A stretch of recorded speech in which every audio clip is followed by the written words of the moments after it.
सोलापूर महानगरपालिकेच्या भंगार चोरी प्रकरणात अखेर तब्बल 42 दिवसांनी प्रशासनाने मोठी कारवाई केली आहे. महापालिका आयुक्त डॉ. सचिन ओंबासे यांनी अतिक्रमण प्रतिबंधक विभागाचे प्रमुख जगन्नाथ बनसोडे आणि कनिष्ठ अभियंता दीपक कुंभार यांच्यावर प्रत्येकी 1,20,000 रुपयांचा दंड ठोठावला आहे. या कारवाईमुळे महापालिका वर्तुळात मोठी खळबळ उडाली आहे. 18 मे रोजी महापालिकेच्या गोदामातून भंगार चोरीचा प्रकार उघडकीस आला होता. शिंदे सेनेचे गटनेते अमोल शिंदे यांनी हा प्रकार उघड करत संबंधित अधिकाऱ्यांना घटनास्थळी बोलावले होते. त्यानंतर सदर बाजार पोलीस ठाण्यात गुन्हा दाखल करण्यात आला. या प्रकरणाची चौकशी करण्यासाठी आयुक्त डॉ. सचिन ओंबासे यांनी समिती नेमली होती. समितीचा अहवाल प्राप्त झाल्यानंतर अतिक्रमण प्रतिबंधक विभागाचे प्रमुख जगन्नाथ बनसोडे आणि कनिष्ठ अभियंता दीपक कुंभार यांना जबाबदार धरत प्रत्येकी 1,20,000 रुपयांचा दंड ठोठावण्यात आला. बनसोडे यांच्या बाबतीत दंडाची रक्कम निवृत्ती वेतनातून वसुली करण्यात येणार असून दीपक कुंभार यांच्या वेतनातून ही रक्कम कपात केली जाणार आहे.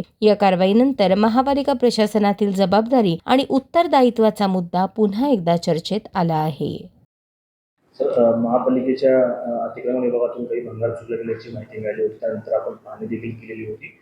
संबंधित अधिकाऱ्यांवरती देखील आपण कारवाई केली. काय नेमकं साधारणतः एक महिनाभरापूर्वी आमच्याकडे अशी घटना घडली होती की जो अतिक्रमण विभाग आहे त्याच्यामध्ये जे बऱ्याच वेळा जे सामान जप्त केलं जातं, त्याच्यामध्ये जे टपऱ्या असतील किंवा वेगळे जे सामान असतं जे विना परमिशन रस्त्यावर किंवा इतर सार्वजनिक ठिकाणी ठेवलेलं असतं, तर ते असं दिसून आलं होतं की जे काही जे सामान आहे ते विना जी ड्यू प्रोसेस आहे ती फॉलो न करता बाहेर विक्री केल्याचं, अवैध पद्धतीनं विक्री केल्याचं निदर्शनास आलं होतं. त्यानंतर आम्ही आमचे जे अतिरिक्त आयुक्त आहेत त्यांच्या अध्यक्षतेखाली समिती नेमून जी चौकशी केली. संबंधित जे काही CCTV रेकॉर्ड आहे, जबाब आहेत ते नोंदवले आणि त्याच्यानंतर एक साधारणतः आम्ही 7-8 जे आमचे कर्मचारी आहेत त्याच्यावरती जबाबदारी निश्चित करून काही लोकांना आम्ही जे रिटायर्ड कर्मचारी होते त्यांची पेन्शन रोखलेली आहे.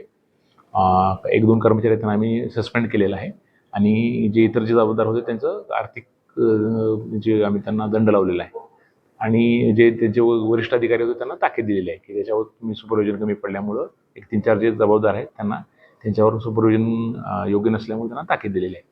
साधारणतः ही अतिशय गंभीर बाब आहे आणि फ्युचरमध्ये या ठिकाणी होऊ नये यासाठी त्या ठिकाणी आवश्यक CCTV आणि त्याची त्या विभागामध्ये SOP जी ठरवून दिलेली आहे की जे सामान जप्त केल्यानंतर फ्युचरमध्ये त्याची विल्हेवाट कशी लावली जाते, तर त्याच्यासाठी जे ठरवून दिलेले रूल्स आहेत त्याच्यानुसार कारवाई करण्याच्या सूचनासुद्धा दिलेल्या आहेत आणि आम्ही काल जो दिलेला आदेश आहे तो तात्काळ लागू करण्याच्या संबंधित विभागाला सूचना दिली.